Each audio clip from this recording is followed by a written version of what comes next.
Como parte esencial del lenguaje cinematográfico, la composición de imágenes y el movimiento de cámara son herramientas fundamentales para transformar emociones, ideas y narrativas. No solo guían la mirada del espectador, sino que también construyen significado, ritmo y atmósfera. Más allá del mero recurso técnico y estético, son parte de la narrativa que dialoga con la psicología de la audiencia. El cineasta norteamericano Orson Welles suele ser citado como un innovador de técnicas cinematográficas, aunque, mejor dicho, perfeccionó y aglutinó técnicas existentes. En su debut como director, la película Ciudadano Kane abre el espacio mediante el uso del enfoque profundo. Todos los planos del encuadre están perfectamente nítidos, lo que permite movimientos de cámara como el paneo o movimiento horizontal y el tilt o movimiento vertical. El traveling hacia adelante o acercamiento emocional es utilizado para aislar a Kane en su soledad y revelar a toda su servidumbre y su enorme mansión. El uso de grúas para elevar la cámara e intensificar el suspenso, el zoom out sostenido o el acercamiento estrepitoso. Los planos secuencia con el soporte del Steadicam permiten dar un seguimiento controlado y fluido al protagonista. Todo este tipo de técnicas conforman el estilo visual actual que conocemos en el medio cinematográfico, pero existiendo tantos recursos para controlar el movimiento de la cámara, ¿por qué escoger la cámara en mano para filmar una película? La respuesta corta sería: la cámara en mano transmite realismo, caos o una perspectiva subjetiva. Los hermanos Luc y Jean-Pierre Dardenne son dos cineastas nacidos en un pueblo industrial ubicado en la provincia de Liege, en Bélgica. Uno estudió actuación y el otro filosofía. Es importante conocer sus inicios porque es la clave del estilo que han desarrollado a lo largo de su carrera. Durante los años 70 formaron una dupla y comenzaron a filmar documentales de corte social. Hacia principios de los 90 fundaron su propia empresa productora, con la que producen sus películas y las de otros directores europeos. Esto les ha permitido mantener el control total sobre el casting de actores, la filmación y la edición de sus obras. Ellos mismos escriben y dirigen sus películas y suelen contar con colaboradores recurrentes. La idea es mantener un presupuesto bajo y un equipo pequeño a la hora de filmar. En 1996 estrenaron el que consideran su primer largometraje de ficción, La Promesa, y ganan el premio a mejor película en su país. A partir de ahí, todas sus películas se han estrenado en competición durante el Festival de Cine de Cannes, ganando 2 Palmas de Oro a mejor película y manteniéndose en la élite del cine de autor mundial. En el 2025, una vez más compiten por la Palma de Oro, con su próximo estreno durante el festival. Sus películas suelen enfocarse en adolescentes y jóvenes, abordando un periodo corto de sus vidas como si se tratara de una investigación, de sus relaciones personales, familiares y de qué forma se desarrollan esas personas de la clase trabajadora en la Europa del siglo XXI.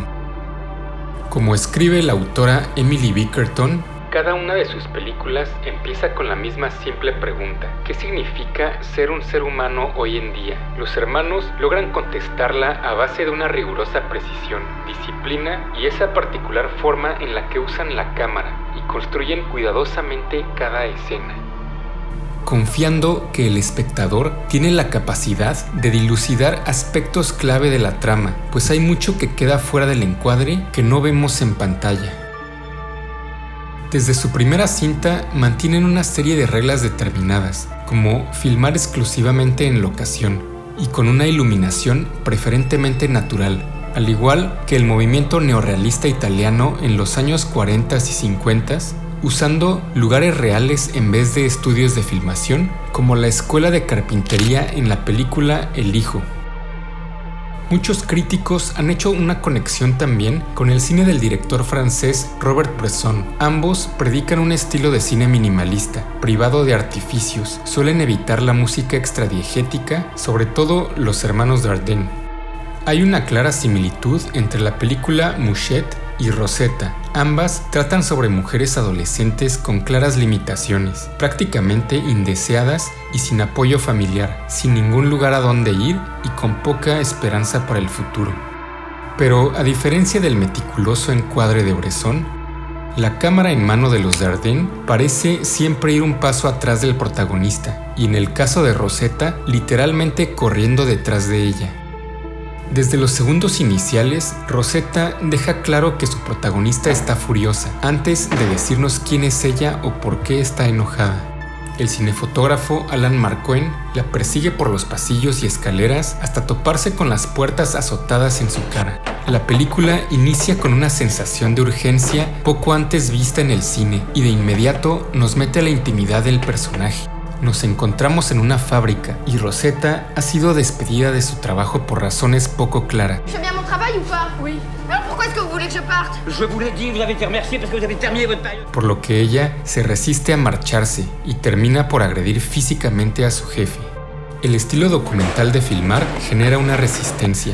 En palabras de Jean-Pierre, en los documentales tratas de filmar una realidad que existe afuera de ti y no tienes control sobre ella. Se resiste a tu cámara. En ese aspecto, nuestra ficción es similar. Tratamos de no mostrar todo, no saber todo. Los personajes y las situaciones se mantienen en las sombras, ambiguas, y esta opacidad genera esa verdad y esa vida a las historias que contamos. Pero al mismo tiempo no pretenden eliminar el arte de la pantalla. De ahí viene la paradoja contemporánea. La estetización de la realidad requiere una desestetización del arte. En ese sentido, el método de filmación de la dupla belga va a contracorriente del mainstream, el cual opera a base de lugares comunes y estereotipos. Su meta es encontrar un poco de verdadera humanidad en sus personajes, al abordarlos con una genuina incertidumbre y curiosidad, porque ellos mismos no saben la verdad absoluta. Pour nous, on essaie que Rosetta ou les autres personnages existent avant qu'on les filme. Ça veut dire qu'on les filme, mais comme si on n'arrivait pas vraiment à les cadrer. Ça veut dire que nous, entre nous, c'est une sorte de blague, de joke. On dit il faut trouver la mauvaise place pour la caméra, pas la bonne, la mauvaise. C'est-à-dire celle qui permet de ne pas tout voir, de ne pas bien voir, qu'il résiste au regard de la caméra. Et c'est pour ça qu'il existe, plus que si on l'avait cadré en entier ou bien, bon, pour créer ce sentiment de résistance au regard de la caméra. Es común encontrar ausencias clave dentro del núcleo familiar, de las cuales no se hace mención. Sus personajes son como una obra en proceso, no sabemos cómo van a reaccionar ante cada situación, y ahí se crea la tensión que engancha al espectador. El estilo inmersivo de filmación nos hace sentir el ritmo de la película. Sentimos el movimiento de los cuerpos, somos conscientes del tráfico y el ruido de los alrededores, los hábitos y pequeños accesorios que definen a los personajes. Cada que alguien cruza la avenida donde pasan autos a toda velocidad, cruzan a los márgenes de la sociedad.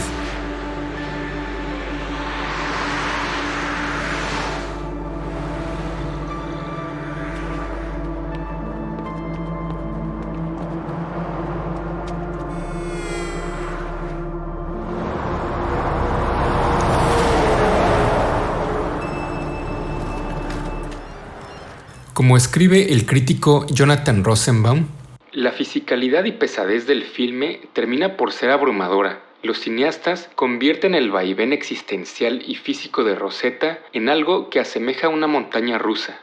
Los trayectos diarios desde el camper donde vive con su madre alcohólica y al otro lado del puente, donde cruza hacia la ciudad en busca de un empleo. Estar sin empleo te convierte en un marginado social, mientras que ser un empleado obrero te convierte en un peón del sistema.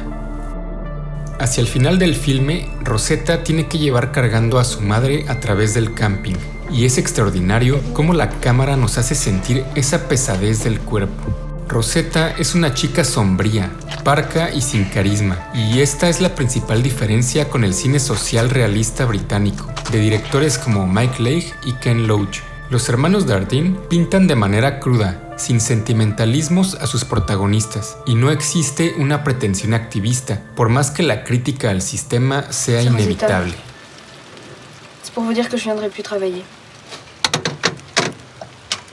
Nuestro principal deseo es retratar a una mujer que es una luchadora, una sobreviviente. Ella realmente cree que si no encuentra un trabajo, no tendrá ningún lugar en la sociedad y morirá. Por lo que tuvimos que adoptar ese estado mental junto con la cámara. Y después vienen los dilemas morales: engañar o no engañar, matar o no matar. Por supuesto que al hacer este tipo de historia se representa a la sociedad actual y sus problemáticas, pero el activismo no es la principal razón.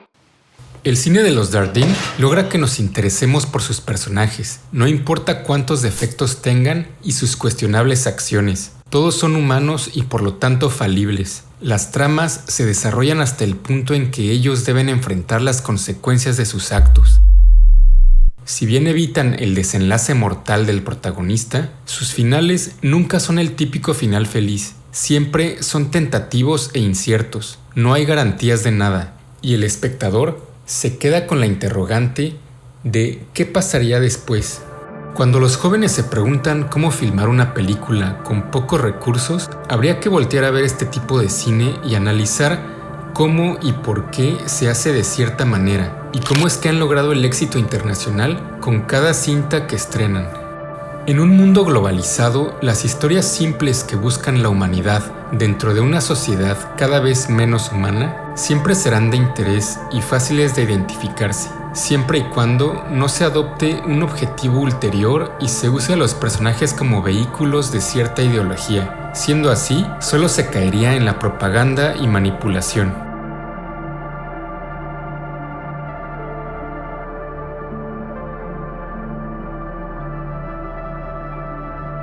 Y si quieres saber más sobre cine de realismo social, te recomiendo el siguiente video.